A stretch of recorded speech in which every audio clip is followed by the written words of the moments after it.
നമസ്കാരം. പെരിയ ഇരട്ടക്കൊലക്കേസിൽ പ്രതികൾക്കെതിരായ കുറ്റം തെളിയിക്കുന്നതിൽ മാധ്യമപ്രവർത്തകന്റെ മൊഴിയും നിർണായകമായി. കേസ് അന്വേഷണത്തിലും വിചാരണവേളയിലും മാധ്യമപ്രവർത്തകനായ മാധവൻ സ്വീകരിച്ച ധീരമായ നിലപാടിനെ CBI കോടതി ജഡ്ജി N. ശേഷാദ്രിനാഥൻ അഭിനന്ദിച്ചു. വിധിയിൽ സംഭവം വിവരിക്കുന്നത് ഇങ്ങനെയാണ്. 2019 ഫെബ്രുവരി 18-ന് ASI മനോജിന് മാധ്യമപ്രവർത്തകനായ മാധവന്റെ ഫോൺ കോൾ വന്നു.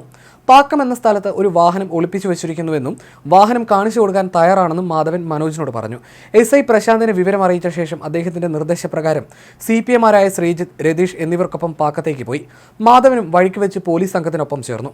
ചെറുട്ട എന്ന സ്ഥലത്തെത്തിയ ശേഷം മൺവഴിയിലൂടെ മുന്നോട്ട് നീങ്ങിയപ്പോൾ KL 14 J 5653 രജിസ്ട്രേഷൻ നമ്പറിലുള്ള സൈലോ കാർ അവിടെ ഒറ്റപ്പെട്ട സ്ഥലത്ത് ഒളിപ്പിച്ചിരിക്കുന്നത് കണ്ടു.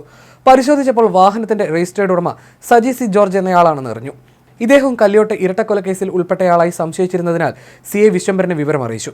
CIയുടെ വരവിനായി കാത്തിരിക്കുമ്പോൾ ഏതാനും ആളുകൾ അവിടെ എത്തി. ആരാണ് വാഹനം അവിടെ ഒളിപ്പിച്ചതെന്ന് ചോദിച്ചതോടെ അവരെല്ലാം അവിടെ നിന്ന് രക്ഷപ്പെട്ടു. സജി C. ജോർജിനെ മാത്രം തടഞ്ഞു നിർത്താൻ ASI മനോജിന് കഴിഞ്ഞു.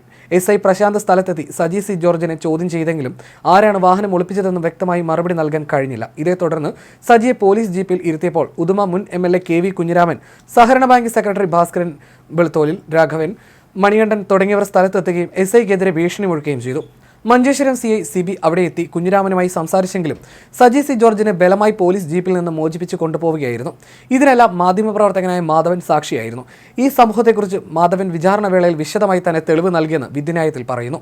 2019 ഫെബ്രുവരി 19-ലെ ദീപിക പത്രത്തിൽ സജി C. ജോർജിനെ കുഞ്ഞിരാമന്റെ നേതൃത്വത്തിൽ പോലീസ് ജീപ്പിൽ നിന്ന് രക്ഷപ്പെടുത്തിയതിനെക്കുറിച്ചുള്ള വാർത്ത സൈലോ കാറിന്റെ ചിത്രത്തിനൊപ്പം പ്രസിദ്ധീകരിച്ചിരുന്നതായി പ്രോസിക്യൂട്ടർ വാദിച്ചിരുന്നു. IPC 225 വകുപ്പ് പ്രകാരമുള്ള കുറ്റം ഇതോടെ കുഞ്ഞിരാമൻ ചെയ്തതായും പ്രോസിക്യൂഷൻ വാദിച്ചു.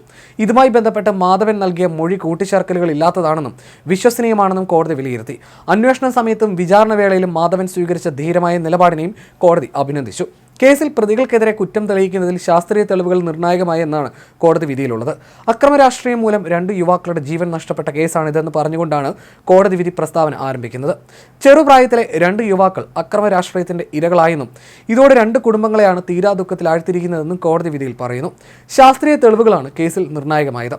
മരിച്ച 2 പേരുടെയും DNA സാമ്പിളുകൾ കൊലയ്ക്കുപയോഗിച്ച വാളിൽ കണ്ടെത്തി. കേസിലെ 2, 3, 5 പ്രതികളുടെ രക്തം ആയുധത്തിലും കണ്ടെത്തി. പ്രതികൾക്കെതിരായ കുറ്റം സംശയാതീതമായി തെളിയിക്കുന്നതിൽ പ്രോസിക്യൂഷൻ വിജയിച്ചുവെന്ന് ശിക്ഷാവിധിയിൽ കോടതി വ്യക്തമാക്കി. കേസിലെ 1 മുതൽ 8 വരെ പ്രതികളായ Peethambaran, Saji C. George, KM Suresh, K. Anilkumar, Gijin, R. Sreerag, A. Ashwin, Subesh, 10-ാം പ്രതി T. രഞ്ജിത്ത്, 15-ാം പ്രതി A. സുരേന്ദ്രൻ എന്നിവർക്കാണ് ഇരട്ട ജീവപര്യന്തം. മുൻ MLA KV കുഞ്ഞിരാമൻ അടക്കം 4 CPM നേതാക്കൾക്ക് 5 വർഷം തടവും 10,000 രൂപ പിഴയുമാണ് ശിക്ഷ. കൊച്ചിയിലെ പ്രത്യേക CBI കോടതിയാണ് വിധി പറഞ്ഞത്. പിഴത്തുക കൃപേഷിന്റെയും ശരത് ലാലിന്റെയും കുടുംബത്തിന് കൈമാറണമെന്നും കോടതി വിധിച്ചു.